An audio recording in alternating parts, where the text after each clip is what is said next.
So let's talk about a rock that tons of people know about. I got a good example right here. This is hematite.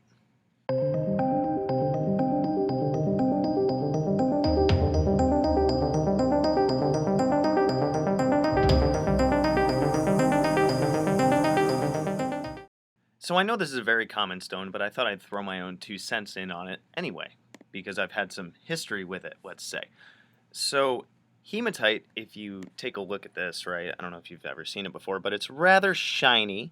It's actually kind of fragile, and it's just got a lot of it's got like a lot of reflectability to it, so you can you can get reflections of things off of it, and it's very smooth. Of course, this is polished stuff, but from the thumbnail you can see that it's a very interesting stone. A lot of the ones that you find are polished, and I honestly can't find the ones that I have other than this, but I found this out of my wifey's jewelry stuff the other day, and I was like, oh yeah, I can make a video on that. So here we are, right?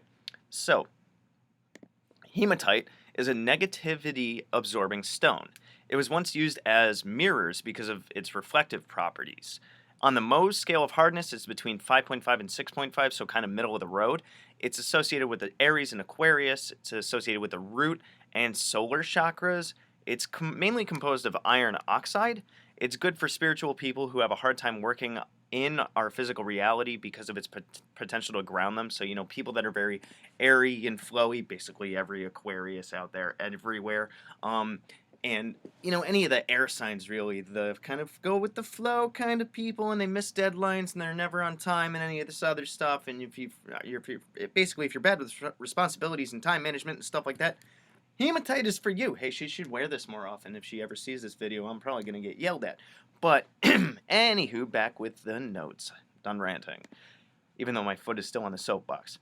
So hematite was actually found on Mars, and this was because of like one of their orbiters or whatever, and they through however they scanned this stuff, they were able to kind of pick up the particular signature of hematite on Mars, which is really neat, right? It's named after the word haima, which is the Greek word for blood, because specimens had red tints in them. It can also clear up anxiety and worry. It can toughen the mind from stress. It can help with blood circulation. It's a good manifestation tool because it grounds energy, meaning it takes energy from around us and grounds it in the physical.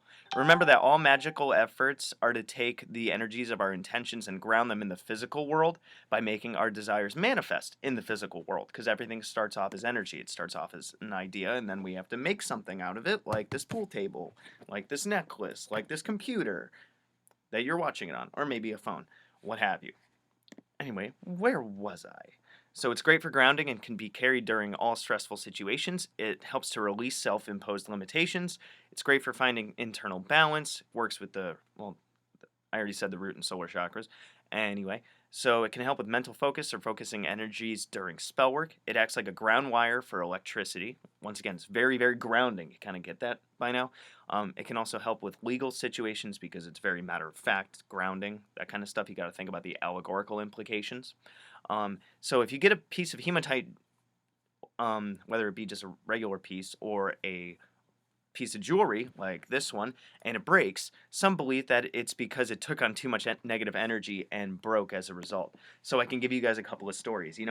Hematite rings and things like that are relatively cheap. I had this hematite necklace. I think it was the first necklace that I ever started wearing when I was a kid, maybe around like 12 or 13. And so I went to Florida to visit my grandma with my cousins, and I think there were 3 of them at the time. There's now a set of 4 of them. 4. Yeah. Can I count? Let's try that. 4.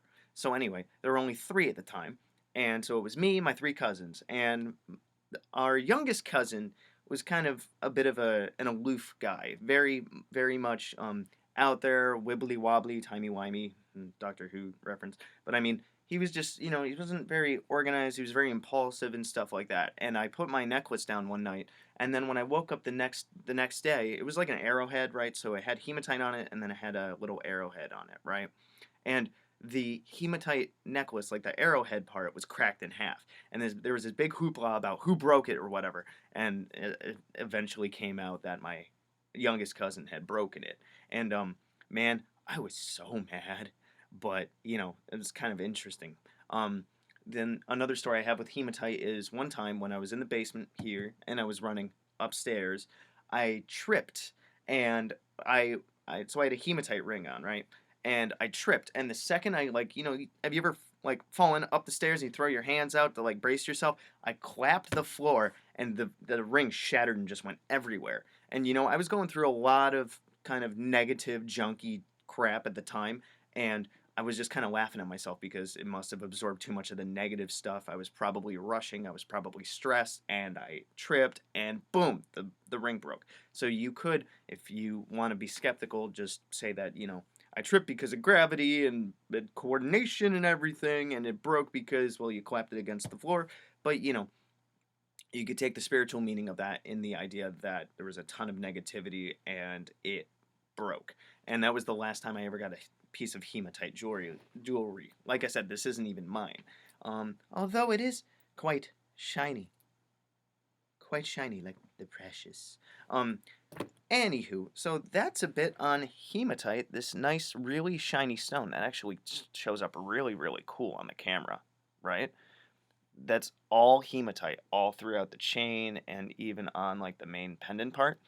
So hematite is a very, very cool thing to make jewelry out of and other things. I mean, it's just got some great qualities to it. But, if you're going to get some for various purposes, just kind of remember that it is very fragile. So you might want to put it in like a stone bag or something like that. But it is one of those that you find a lot of people have, which is why, there's tons of videos on hematite. But, to add to my playlist and to be as thorough as possible, I thought I'd make a video on hematite. So there it is. Good hunting. Thanks for watching my video. So if you want to check out my playlists, I have, among others, the Simon Necronomicon, the Tree of Life, General Magic, Tulpamancy, a playlist on my books, the elements, stones, the theories that govern magic, and the gods and goddesses of Mesopotamia.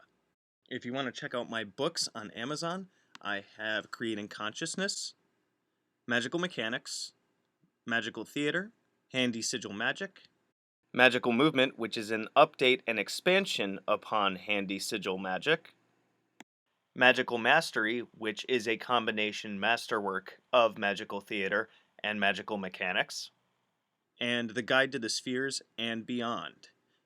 You can also find me on Facebook at Magickology YT. You can email me at priestofthenecro@gmail.com, and you can even check out my Instagram, which is Magickology. And good hunting.